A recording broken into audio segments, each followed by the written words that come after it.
Serial ಮೊದಲಿಗೆ ವಿದ್ಯಾ ಕಣ್ಮಣಿಗೆ ಕೋರ್ಟಿಂದ ಬಂದಿರೋವಂಥ ಆದೇಶವನ್ನು ತೋರಿಸ್ತಾಳೆ. ನನ್ನನ್ನು ನೀನು ಹೋಗು ಅನ್ನೋದಕ್ಕಿಂತ ಮುಂಚೆ ಈ ಒಂದು ಲೆಟರ್ನ ಓದು. ಕೋರ್ಟ್ ಕಳಿಸಿರೋವಂಥ ಲೆಟರ್ನ ತೋರಿಸ್ತಾಳೆ ವಿದ್ಯಾ. ಅದಕ್ಕೆ ಸಾವಿತ್ರಿ ನೋಡೋಣ ಕಣ್ಮಣಿನ ಹೇಗೆ ಬೈದು ಬಾಯಿ ಮುಚ್ಚಿಸ್ತಿದ್ದಾಳೆ ಅಂತ ಹೇಳ್ತಾಳೆ. ಅದಕ್ಕೆ ಭದ್ರೇಗೌಡ, ಸಾವಿತ್ರಿ ನೀನು ಸುಮ್ಮನಿರು, ಕಣ್ಮಣಿ ನೋಡಿಕೊಂಡು ಮಾತಾಡು ಅಂತ ಹೇಳಿ ಹೇಳ್ತಾನೆ. ಕೋರ್ಟು ಆದೇಶ ಕೊಟ್ಟಿದೆ ಅಂತ ನಾನು ನಿನ್ನ ಜೊತೆ ಬಾಳ್ತೀನಿ ಅಂದ್ಕೊಂಡಿದ್ಯಾ, ಅದು ಸಾಧ್ಯ ಇಲ್ಲ ಅಂತ ಹೇಳಿ ಭದ್ರೇಗೌಡ ಹೇಳ್ತಾನೆ. ಅದೇನು ಅಂದ್ಕೊಂಡಿದ್ಯಾ ಮಾಡ್ಕೊ ಹೋಗು ಅಂತ ವಿದ್ಯನ ಹತ್ರ ಹೇಳಿದಾಗ ವಿದ್ಯಾ, ಅಯ್ಯೋ ನನ್ನ ಮುಂದೆ ಏನು ಹೇಳ್ತಾ ಇದ್ದೀರಾ, ಕೋರ್ಟಲ್ಲಿ ಆದೇಶ ಕೊಟ್ಟಾಗಲೇ ಅಲ್ಲೇ ಹೇಳಬೇಕಾಗಿತ್ತಲ್ವ ನೀವು. ಭದ್ರೇಗೌಡನ ಚಿಕ್ಕಪ್ಪನ ಹೇಳ್ತಾನೆ, ಅಣ್ಣ ಸುಮ್ಮನಿರು ಅಂತ ಹೇಳ್ತಾ ಇರೋದು ಅರ್ಥ ಆಗ್ತಾ ಇಲ್ವಾ ನಿಮಗೆಲ್ಲರಿಗೂ ಅಂತ ಹೇಳಿ. ಅದಕ್ಕೆ ಅಜ್ಜಿನೂ ಹೇಳ್ತಾಳೆ, ಅವಳು ಕೋರ್ಟಲ್ಲಿ ಕೊಟ್ಟಿರುವಂಥ ಲೆಟರ್ನ ಇಟ್ಕೊಂಡು ಈ ಮನೆಯಲ್ಲಿ ಬದುಕೋಕ್ಕೋಸ್ಕರ ಬಂದಿದ್ದಾಳೆ, ಅವಳನ್ನ ಹೆಂಗೆ ಬೇಡ ಅಂತ ಹೇಳೋಕ್ಕಾಗತ್ತೆ. ಶಿವರಾಮ, ಕಾನೂನು ಏನು ಅಂತ ನಾನು ನಿನಗೆ ಹೇಳ್ಕೊಡ್ಬೇಕಾಗಿಲ್ಲ, ನಿನಗೆ ತುಂಬಾ ಚೆನ್ನಾಗಿ ಗೊತ್ತಿದೆ ಅಲ್ವಾ ಅಂತ ಹೇಳಿ ಅಜ್ಜಮ್ಮ ಹೇಳ್ತಾಳೆ. ಅಜ್ಜಮ್ಮ ವಿದ್ಯಾಗೆ, ಇವಳೆ ನೀನು ಕೂಡ ಯಾರೂ ವಾದ ಮಾಡಲ್ಲ, ನೀನು ಬ್ಯಾಗ್ ತೊಗೊಂಡು ನಿನ್ನ ರೂಮ್ ಕಡೆ ನಡಿ ಅಂತ ವಿದ್ಯನಿಗೆ ಅಜ್ಜಮ್ಮ ಹೇಳಿದಕ್ಕೆ ಸಾವಿತ್ರಿ, ಏನವ್ವ ಇಷ್ಟು ಸುಲಭವಾಗಿ ಒಳಗಡೆ ಹೋಗು ಅಂತ ಹೇಳ್ತಿದ್ಯಾ ಅಂತ ಹೇಳಿ ಸಾವಿತ್ರಿ ಹೇಳಿದಕ್ಕೆ ಅಜ್ಜಮ್ಮ, ನೀನು ಮರ್ಯಾದೆಯಿಂದ ಬಾಯಿ ಮುಚ್ಕೊಂಡು ಸುಮ್ಮನಿದ್ರೆ ಸರಿ ಅಂತ ಹೇಳಿ ಸಾವಿತ್ರಿಗೆ ಅಜ್ಜಮ್ಮ ಬೈತಾಳೆ. ಅಜ್ಜಮ್ಮ, ಇನ್ನೂ ಏನು ನೋಡ್ತಿದ್ಯಾ, ಒಳಗಡೆ ಹೋಗು, ಮನೆ ಒಳಗಡೆ ಬ್ಯಾಗೆಲ್ಲ ಎತ್ಕೊಂಡು ಅಂತ ಹೇಳಿದ್ರು ವಿದ್ಯಾ. ನಾನು ಮನೆ ಒಳಗಡೆ ಬರೋದಿಲ್ಲ ಅಂತ ಎಲ್ಲರಿಗೂ ಹೇಳ್ತಾಳೆ. ಎಲ್ಲರೂ ನೋಡ್ತಿರ್ತಾರೆ, ಏನು ಹೇಳ್ತಿದ್ಯಾ ನೀನು, ಮನೆ ಒಳಗಡೆ ಬರಲ್ಲ ಅಂದರೆ ಏನು ಅರ್ಥ ಅಂತ ಹೇಳಿ ವಿದ್ಯನಿಗೆ ಕೇಳ್ತಾಳೆ. ನಾನು ತಪ್ಪು ಮಾಡಿ ಮನೆಯಿಂದ ಹೊರಗಡೆ ಹೋಗಿದ್ದೀನಿ, ಬಸ್ರಿ ಅಂತ ಸುಳ್ಳು ಹೇಳಿ ನಾನೇ ಶಿಕ್ಷೆ ಕೊಟ್ಕೊಂಡು ಮನೆಯಿಂದ ಹೊರಗಡೆ ಹೋಗಿರೋದು, ಆ ಶಿಕ್ಷೆ ಇನ್ನೂ ಮುಗ್ದಿಲ್ಲ ಅಲ್ವಾ, ಅದಕ್ಕೋಸ್ಕರ ನಾನು ಅಟ್ಟಿ ಒಳಗಡೆ ಬರಲ್ಲ, ಅದಕ್ಕೆ ಕೋರ್ಟ್ ಹೇಳಿರೋ ಈ 6 ತಿಂಗಳು ಔಟ್ ಹೌಸಲ್ಲೇ ಇದ್ದು ನಾನು ನನ್ನ ಗಂಡ ಜೊತೆಲಿರ್ತೀವಿ ಅಂತ ಹೇಳಿ ಹೇಳ್ತಾಳೆ ವಿದ್ಯಾ. ಮತ್ತು ಯಾರ ಹಂಗಲ್ಲೂ ಬದುಕೋದಕ್ಕೆ ನನಗೆ ಇಷ್ಟ ಇಲ್ಲ, ನಾನಿರೋ ಮನೆ ಖರ್ಚು, ಊಟದ ಖರ್ಚು, ನೀರೊಂದು, ಕರೆಂಟೊಂದು ಎಲ್ಲ ಸಹ ನಾನೇ ದುಡ್ಡನ್ನ ಕೊಟ್ಟು ಇರ್ತೀನಿ, ಯಾರ ಹಂಗಲ್ಲೂ ನಾನು ಇರೋದಿಲ್ಲ ಅಂತ ಹೇಳಿ ವಿದ್ಯಾ ಹೇಳ್ತಾಳೆ. ಕೋರ್ಟಲ್ಲಿ ಹೇಳಿರೋ ಹಂಗೆ ಮಗಿ ಅಪ್ಪ ನನ್ನ ಜೊತೆ ಇದ್ದರೆ ಅಷ್ಟೇ ಸಾಕು ಅಂತ ಹೇಳಿ ವಿದ್ಯಾ ಹೇಳ್ತಾಳೆ. ಅದಕ್ಕೆ ಭದ್ರೇಗೌಡ, ನೀನು ಬ್ಯಾಗ್ ಎತ್ಕೊಂಡು ಬಾ ಅಂದ ತಕ್ಷಣ ನಾನು ಬಂದ್ಬಿಡ್ತೀನಾ, ಬರೋದಿಲ್ಲ, ನಾನು ಏನೇ ಆದರೂ ಸಹ ನಾನು ಬರೋದಿಲ್ಲ ಅಂತ ಹೇಳಿ ಭದ್ರೇಗೌಡ ಉತ್ತರ ಕೊಡ್ತಾನೆ. ಉತ್ತರ ಕೊಟ್ಟು ಅಲ್ಲಿಂದ ಭದ್ರೇಗೌಡ ಹೊರಟುಬಿಡ್ತಾನೆ.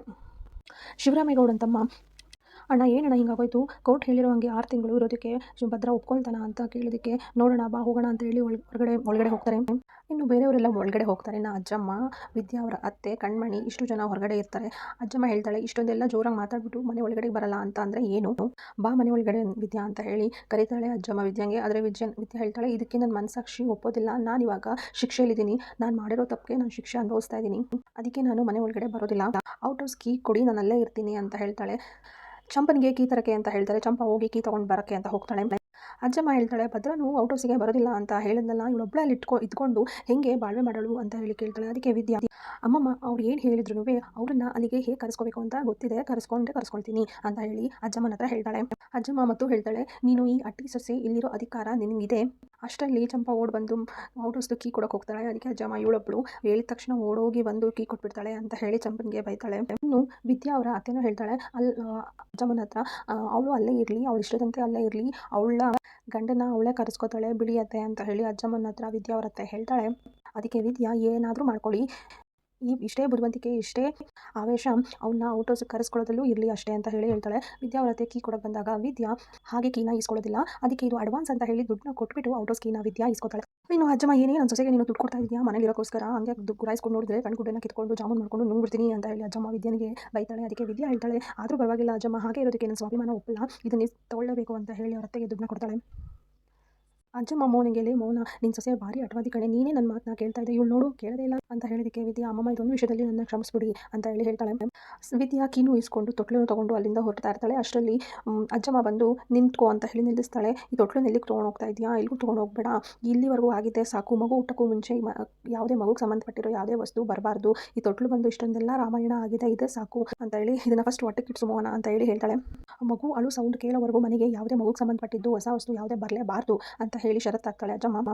ಇನ್ನು ಕಣ್ಮಣಿ ವಿದ್ಯನ್ಗೆ ಸವಾಲಾಗ್ತಾಳೆ, ನೀನು ಯಾವ ಆಸೆ ಕನಸುಗಳನ್ನ ಇಲ್ಲಿ ಇಟ್ಕೊಂಡು ಬಂದಿದೆಯೋ ಅದು ಯಾವುದು ಈಡೇರೋದಕ್ಕೆ ನಾನು ಬಿಡೋದಿಲ್ಲ ಅಂತ ಹೇಳಿ ವಿದ್ಯನ್ಗೆ ಸವಾಲಾಗ್ತಾಳೆ. ಇನ್ನು ವಿದ್ಯನ ಹತ್ರ ಚಂಪ ಬಂದು ಮಾತಾಡ್ತಿರ್ತಾಳೆ, ಅಲ್ಲ ಬಿಡಕ್ಕ, ನಿನಗೆ ಭಾರಿ ಧೈರ್ಯ ಇದೆ ಅಂತ ಹೇಳಿ ಮಾತಾಡ್ತಿರ್ತಾಳೆ.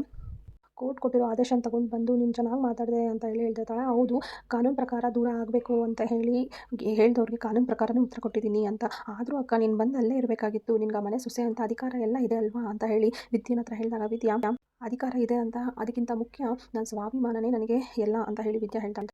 ಅಷ್ಟರಲ್ಲಿ ಲಾಯರು ವಿದ್ಯಂಗೆ ಫೋನ್ ಮಾಡ್ತಾರೆ. ಕಾನೂನು ಪ್ರಕಾರ ಕೋರ್ಟ್ ಕೊಟ್ಟ ಲೆಟರ್ ಪ್ರಕಾರ ನೀನು ನನ್ನ ಗಂಡನ ಮನೆಗೆ ಹೋಗ್ತೀಯಾ ಅಂತ ಹೇಳಿ ವಿದ್ಯಾ ಇಲ್ಲ ನಾನು ಗಂಡನ ಮನೆಗೆ ಹೋಗಿಲ್ಲ ಔಟ್ ಹೋಗಿದ್ದೀನಿ ಅಂತ ಹೇಳಿ ನಿನ್ನ ಗಂಡನ ಜೊತೆಗೆ ಬಂದ ಅಂತ ಕೇಳಿದಕ್ಕೆ ಇಲ್ಲ ಅಂತ ಹೇಳಿ ಲಾಯರ್ ಹತ್ರ ವಿದ್ಯಾ ಹೇಳ್ತಾಳೆ ಅವರು ಬರಲ್ಲ ಅಂತ ಹೇಳಿದ್ರು ಅಂತ ಹೇಳಿದಾಗ ಲಾಯರು ಅವ್ರು ಹಂಗೆ ಹೇಳಕ್ಕೆ ಅವಕಾಶನೇ ಇಲ್ಲ ಅಂತ ಹೇಳಿದಾಗ ವಿದ್ಯಾ ನಡೆದಿದ್ದೆಲ್ಲನೂ ಹೇಳ್ತಾಳೆ. ಲಾಯರು ಸಹ ಆದಷ್ಟು ಬೇಗ ನಿನ್ನ ಮಗುವಿನ ಅಪ್ಪ ನಿನ್ನ ಜೊತೆ ಬರೋ ಹಾಗೆ ಮಾಡ್ತೀನಿ ಅಂತ ಹೇಳ್ತಾಳೆ. ಇನ್ನು ಕಣ್ಮಣಿ ಕೋಪ ಮಾಡ್ಕೊಂಡು ಕೂತಿರ್ತಾಳೆ. ಅವಾಗ ಅವ್ರ ಅಮ್ಮ ಬಂದು ಯಾಕೆ ಇನ್ನೂ ಕೋಪದಲ್ಲಿದ್ದೀಯಾ, ಸಮಾಧಾನ ಮಾಡ್ಕೋ ಅಂತ ಹೇಳಿ ಹೇಳ್ತಾಳೆ ಕಣ್ಮಣಿಗೆ. ಆದರೂ ಇಷ್ಟು ಮನೇಲಿ ಇಷ್ಟೆಲ್ಲ ಆಗಿದೆ, ಆದರೂ ನೀನು ನನಗೆ ಏನು ಹೇಳದೆ ತಿಳಿಸ್ದೆ ಹಾಗೆ ಇದೆಯಾ ಅಂತ ಹೇಳಿ ಕೋಪದಲ್ಲಿ ಮಾತಾಡ್ತಾಳೆ. ಕಣ್ಮಣಿ ಅಮ್ಮ ಹೇಳ್ತಾಳೆ, ನಾನು ದೂರದಲ್ಲಿ ಇದ್ದೆ ಅಲ್ವಾ, ಅದಕ್ಕೋಸ್ಕರ ನಾನು ಏನು ತಿಳ್ಸಕ್ಕೆ ಹೋಗಲಿಲ್ಲ, ನಿನ್ನ ಮನಸ್ಸು ಹಾಳು ಮಾಡ್ಕೊತೀಯಾ ಅಂತ ಹೇಳಿ, ಅದಕ್ಕೆ ನಾನು ದೂರದಲ್ಲಿದ್ದೆ ಅಂತ ಹೇಳಿ ನನ್ನನ್ನು ಮರ್ತು ಬಿಟ್ಟಿದ್ದೀರಾ ಅಲ್ವಾ. ಇನ್ನು ಅವಳು ಇದ್ದಿದ್ದ ಮನೆ ಬಗ್ಗೆ ಹೇಳ್ತಾಳೆ. ನಾನು ಇದ್ದಿದ್ದು ಡಿಸಿಪ್ಲಿನೇ ಜೀವನ ಅಂದ್ಕೊಂಡಿರೋ ನಿಮ್ಮ ಅಣ್ಣನ ಮನೆಯಲ್ಲಿ ಅವ್ರು ಡಿಸಿಪ್ಲಿನ್ ತಾಳಕ್ಕಾಗದೆ ಎಷ್ಟೋ ಜನ ಊರು ಬಿಟ್ಟು ಹೋಗಿದ್ದಾರೆ. ಅದು ನನ್ನ ಪಾಲಿಗಟ್ಟಿ ಅಲ್ಲ, ಜೈಲಾಗಿತ್ತು. ಜೈಲ್ ಥರ ಇರೋ ಮನೇಲಿ ಬದುಕಿದ್ದೆ ನಾನು. ಆ ಜೈಲಿಂದ ಇಲ್ಲಿಗೆ ಬಂದಿದ್ದೀನಿ, ಹೋಗಲಿ ಇಲ್ಲಾದರೂ ನೆಮ್ಮದಿ ಇದೆಯಾ ಅಂದರೆ ಇಲ್ಲೂ ಇಲ್ಲ. ಅದಕ್ಕೆ ಅವರಮ್ಮ ಹೇಳ್ತಾಳೆ, ಆದಷ್ಟು ಬೇಗ ಮದುವೆ ಆಗಿ ಆ ಗಂಡನ ಮನೆಗೆ ಹೋಗು ಅಂತ. ಅದಕ್ಕೆ ಕಣ್ಮಣಿ ಅದಕ್ಕೆ ನಾನು ಇಲ್ಲಿ ಕರೆಸ್ಕೊಂಡಿರೋದು ಅದೆಲ್ಲ ಸೀನೇ ಇಲ್ಲ ಅಮ್ಮ. ಮದುವೆ ಮಾತುಕತೆ ಮಾಡಿದ್ರೆ ಈ ಅಟ್ಟಿ ಬಿಟ್ಟು ಹೋಗ್ತಾ ಇರ್ತೀನಿ ಅಷ್ಟೇ. ನೋಡಮ್ಮ, ನನ್ನ ಜೀವನದಲ್ಲಿ ಸಣ್ಣ ಪುಟ್ಟ ಆಸೆನೂ ಪೂರೈಕೆ ಮಾಡ್ಕೊಳ್ಳೋಕ್ಕಾಗಿಲ್ಲ, ಕನಸು ಒಂದು ಈಡೇರಿಲ್ಲ. ನಮ್ಮ ಅಣ್ಣ ಈ ಪರಿಸ್ಥಿತಿಯಲ್ಲಿ ಇವಾಗ ನಾನು ಹೆಂಗೆ ಮದುವೆ ಮಾಡ್ಕೊಂಡು ಹೋಗಿ ಅಂತ ಕೂತ್ಕೊಂತಾಳೆ. ಅಷ್ಟರಲ್ಲಿ ಭದ್ರೇಗೌಡ ಬರ್ತಾನೆ. ಇನ್ನು ವಿದ್ಯಾ ಇರೋ ಔಟ್ ಹೌಸ್ಗೆ ಸಾವಿತ್ರಿ ಮಗಳು ಬಂದು ಹೊಂಚಾಗ್ತಿರ್ತಾಳೆ. ಅವಳನ್ನ ಹೆಂಗಾದ್ರೂ ಮಾಡಿ ಈ ಮನೆಯಿಂದನೂ ಸಹ ಈ ಔಟ್ ಹೌಸಿಂದನೂ ಸಹ ಇಲ್ಲದೆ ಇರೋಗೆ ಓಡಿಸ್ಬೇಕು. ಹಿಂಗೋ ಮಾಡಿ 6 ತಿಂಗಳು ಕಾಲಕೋಶ ತಗೋಬಿಟ್ಲು. ಡೈರೆಕ್ಟಾಗಿ ಮನೆ ಒಳಗಡೆ ಬರದೆ ಹಿಂದೆ ಮುಂದೆ ಎಲ್ಲ ಆಟ ಆಡ್ಕೊಂಡು ಮನೆ ಒಳಗಡೆ ಬರಬೇಕು ಅಂತಿದ್ದಾಳೆ. ಅವಳು ಹೆಂಗಾದ್ರೂ ಮಾಡಿ ಇಲ್ಲಿಂದ ಓಡಿಸ್ಬಿಡ್ಬೇಕು. ನಡೆದಿದ್ದೆಲ್ಲ ಅವಳಿಗೆ ನನ್ನ ಮೇಲೆ ಕೋಪ ಇದೆ ಅಂತ ಹೇಳಿದ ಮೇಲೆ ನಮ್ಮನ್ನ ಸುಮ್ಮನೆ ಬಿಟ್ಟಾಳೆ ಅಂತ ಹೇಳಿ ಸಾವಿತ್ರಿ ಮಗಳು ಹೇಳ್ತಾಳೆ.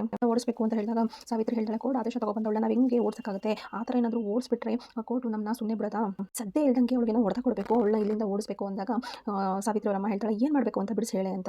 ನಾವು ಜೀವನ ಬೇಕಾಗಿರೋದು ಏನಮ್ಮ ಹೇಳು ಅಂತ ಹೇಳಿದಾಗ ಸಾವಿತ್ರಿ ಅವರಮ್ಮ ಹೇಳ್ತಾಳೆ, ಊಟ ಅಂತ ಹೇಳಿ.